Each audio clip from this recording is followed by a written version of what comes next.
This video is a study on how fission and fusion compare as viable sources of energy. I chose this topic because the history and applications of fission and fusion intrigue me, and I also believe that nuclear power should be used much more than it is. I believe this topic is very relevant to our country and its future. In the world we live in today, with climate change threatening to change the way society functions, electricity generated from burning coal, gas and oil must eventually be replaced by clean energy sources. Solar, wind and hydro energy are all great sources of energy, but they are very dependent on environmental conditions and aren't always functioning at maximum efficiency.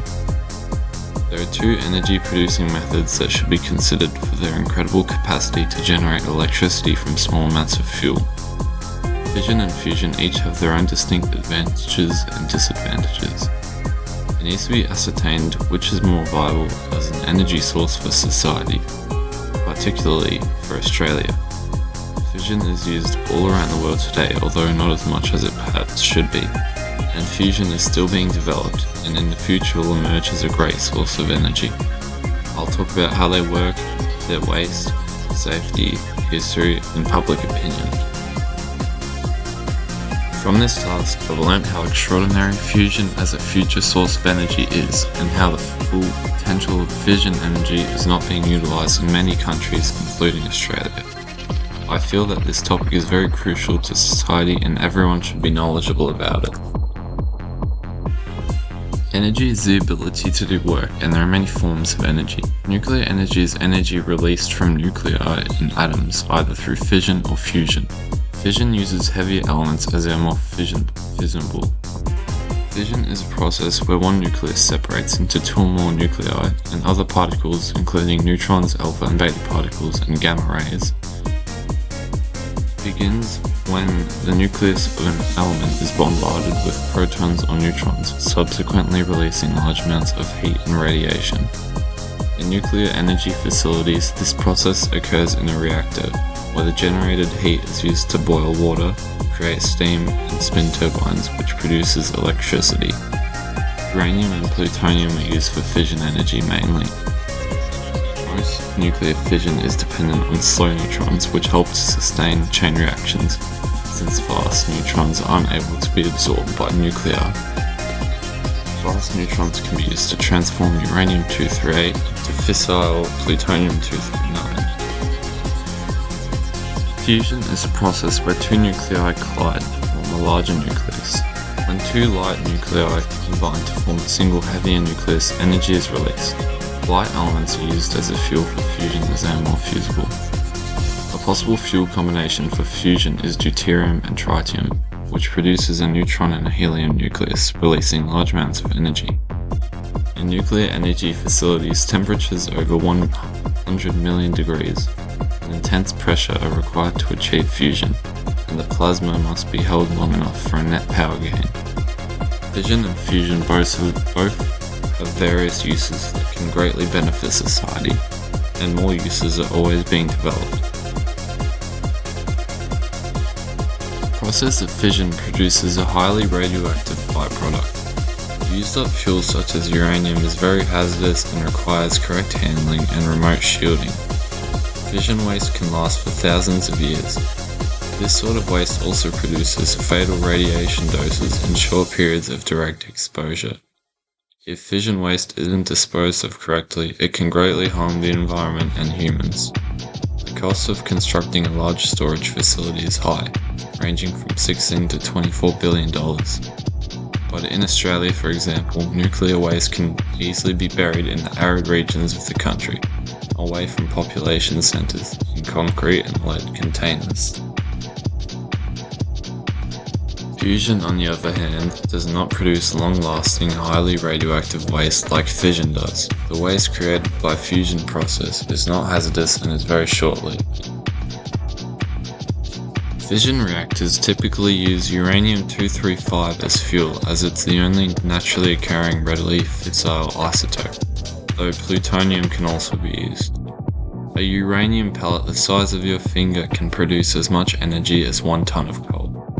There is enough uranium on Earth to generate energy for the next 70 to 80 years, although it could be more with emerging extraction techniques. Uranium fuel costs around $200 to $400 per kilo. Fuel cost makes up about 28% of the total operating cost of a nuclear plant.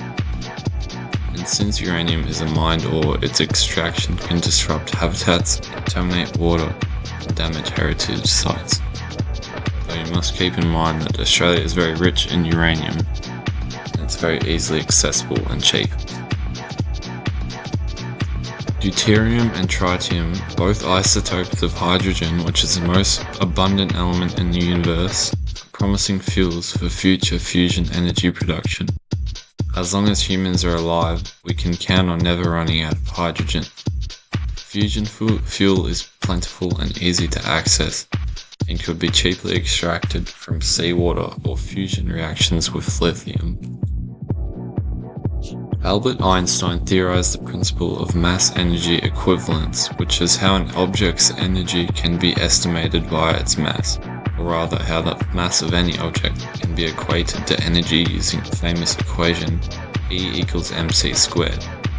Thus, using this principle, we can see that the energy released from the fission or fusion of a nucleus is a result of the mass difference before and after the collision.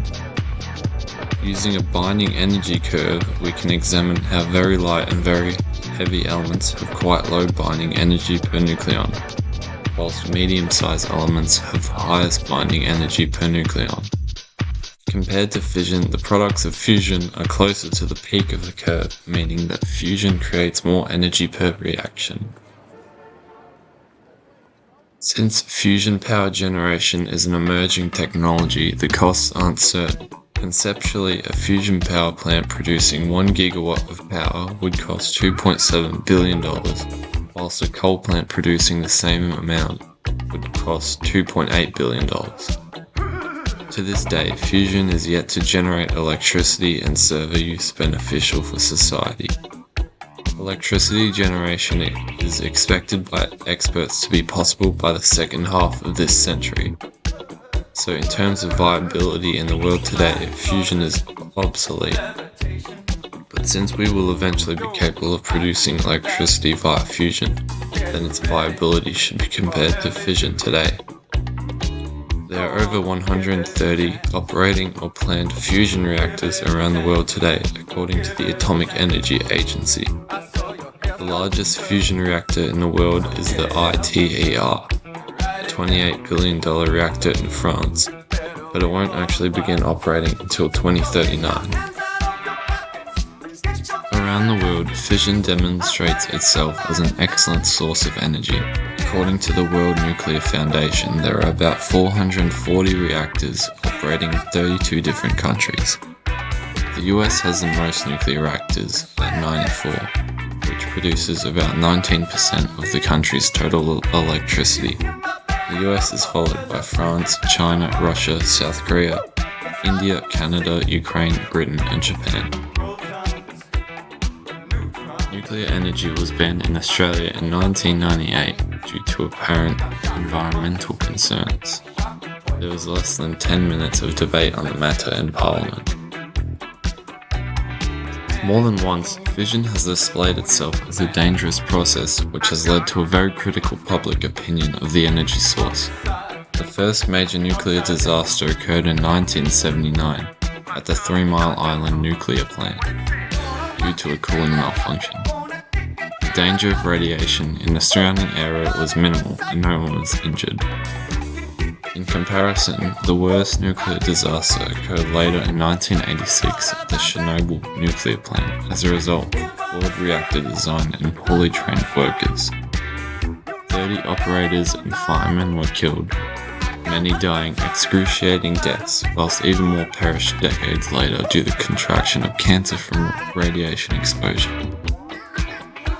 The last historical nuclear disaster was the Fukushima nuclear accident in 2011, which was the result of a major earthquake and a 15-meter tsunami. These dangers, whilst ultimately uncommon, have scared the population into ignoring the superiority, benefit fission energy holds over other clean energy sources. But Australia rarely experiences extreme earthquakes or tsunamis, and proper safety regulations can easily prevent events such as previously mentioned from occurring. In comparison, fusion is inherently safe and has a lower risk of catastrophic failure, whilst fission is considered generally more dangerous due to its history of disasters. But with modern technology and precautions, according to the International Atomic Energy Agency, the probability of a large-scale accident with fission energy is 1 in 1 billion per year of operation of the plant. In media and public opinion, the danger of nuclear energy has been grossly exaggerated. For both fission and fusion, public opinion has further been swayed by the lethal power demonstrated in nuclear warheads. The Manhattan Project during World War II led to the creation of the atomic bomb. In August 1945, the US dropped 2 fission bombs in Nagasaki and Hiroshima, killing around 200,000 people. Following this, in the Cold War, the US and USSR both began to develop more and more advanced nuclear warheads. The first thermonuclear bomb, which combines the power of fission and fusion, was created in 1951 by the US. But in 1961, the USSR tested its newly created Tsar bomber, 3,800 times the strength of the bomb dropped on Hiroshima. Its explosion was so powerful that it could shatter windows 900 kilometers away and produce a mushroom cloud 64 kilometers tall. If detonated in Melbourne, for example, it would obliterate the whole urban area and devastate the surrounding suburbs. The fear of the destructive capabilities of fission and fusion weapons has contributed to negative correlations between the energy sources and those weapons. For fission, future advancements focus on small modular reactors and Generation 4 reactors. SMRs are cheaper, safer, and more dynamic, allowing them to be used in a variety of locations. While Generation 4 reactors promise higher fuel efficiency and reduce waste.